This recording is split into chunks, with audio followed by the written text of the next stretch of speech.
mahali. Gazeti tabaki kwa gazeti, blogi tabaki kwa blogi. Hawezi kunambia kama mtu una akili yako timamu kwamba ule mradi pale utakuwa sawa. Haiwezekani. Isipokuwa ni hawa zako na fikra zako free utafuata mtu kwa sababu ya hawa. Lakini si mradi uliostahili kwa mahali pale. Zile ni pesa zilizopangwa sawa. Na CDF kwa wakati huu haununui ardhi. Lakini tunajua tulifinyanga za Afrika. So, hata mimi kesho kiongozi kunao Afrika wangu utafanya. Sheria hairuhusu lakini tutafanya mambo mbalimbali. Kwa hivyo tunajua wale katika wale wasomao. Pesa zilipangwa watu wakapewa. Ni sawa na pesa CDF imekuja kufaidi sisi wananchi wa hii. Ikiwa mwenzetu ametengewa akazipata, lakini ile jambo nalo lilikuwa la maana na sisi tukafaidika nayo.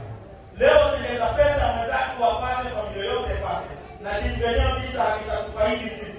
Kwa nini wa hivyo? Hii pesa yako peke yako. Hii ni amana uliyotumia, tumia kwa usawa. Tumia kwa kiwango cha kiongozi, onyesha kwamba mimi ni kiongozi. Lakini hapa ametuonyesha kwamba huyu si kiongozi.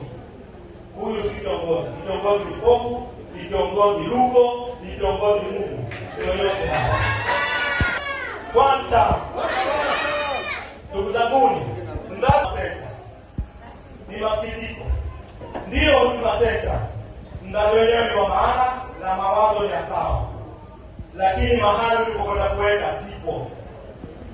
Mahali ulipokwenda kuweka sipo, ndio unapotezea pesa.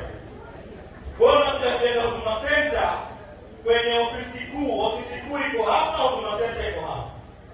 Na mambo ya Huduma Center ni ofisa mmoja kwa kila meza kusaidia ofisi kuu yale madogo ambayo yanatarakishwa na kijiji. Nikiwa zito wale ofisi kuu. Sasa naambia wewe ndio kwa hiyo. Utafunga safari yako uende pale rasmi.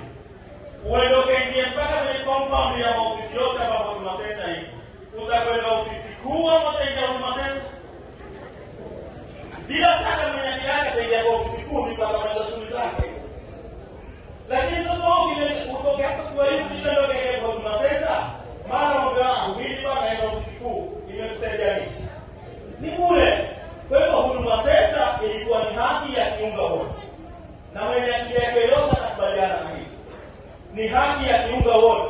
Ingekuwa mnaenda mkokoni, aidha ni kiunga au ni mkokoni. Na kwa nini wanyama? Ilikuwa mali zaidi ni mkokoni. Kwa sababu mtu akiunga atakuja, afanye shughuli zake au ni kiunga, mtu akiwa atavuka afanye shughuli zake au ni kwa yu, pesa ametumia kidogo, wakati atatumia kidogo, na mambo yamekuwa sawa. Lakini sasa leo mtu akiunga kwa 3 mpaka 60. Wewe umesaidia nini? Wewe kama kiongozi umesaidia? Hujasaidia. Umemgandamiza. Badala umepewa maana kumtumikia mtu imsaidie, wewe umemgandamiza. Na mtu anaambia ikiwa atakuwa hata kugandamiza kwa kiunga huko. Hii bila shaka ni pesa ambazo zimepotezwa kijinga na ni pesa ambazo hazitakuwa na faida. Kwa sababu mimi mtu wa fadha siwezi kwenda kuingia kwenye Huduma Center wakati mimi ofisi iko hapa. Hainisaidii na haikusaidia wewe ambao uko unastahili. Kwa hivyo huu ni ubadhirifu na maono ambayo hayana mwelekeo.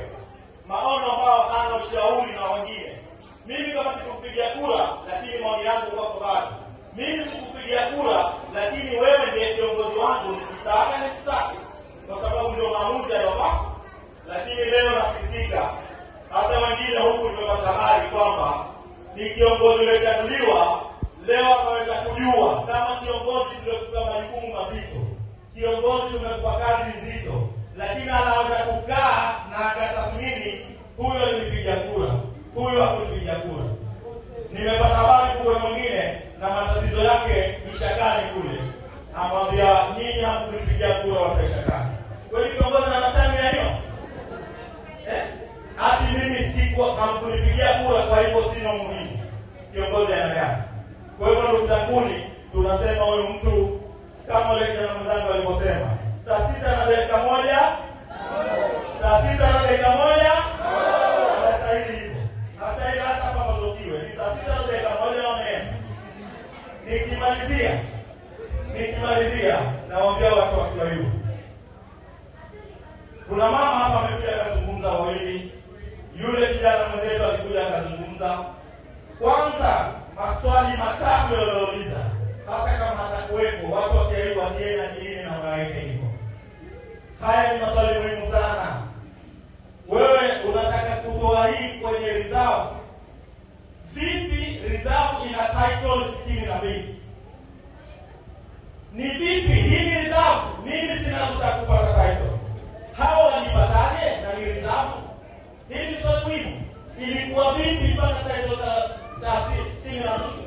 Wakati mwananchi mwenyewe wa Kiaiu miaka 500 600 ana asili ya pale, yeye ana mwingine sijui kutoka wapi. Ni swali zito. Ni kina nani wanazo hizi? Na ni kina nani walifanya wazipate hizi? Haya maswali matatu niliomba mweke sana hili. Ingine kijana mmoja tunazungumza, mizani hii asije. Sisemi Kiwaiu hakuna unaelewa. Na kijana yule anatuonyesha hapa kwamba amechanuka. Anajua nini. Tuingieni. Miradi ya CDF ni miradi ambayo ni kijita cha amana umechukua na ni haki chochote kilichopitishwa katika kila mwaka. Katika kila mwaka, kila kijiji iwe zinadabikwa ujue ni nini kimepangiwa, kimechukua pesa ngapi na kitafanya muda gani. Hebu na bila kwa wewe mnaye kuona kitu kama hicho. Unajua mwaka huu umefanya nini? Unajua mwaka jana umefanya nini? Sasa hiyo itawa.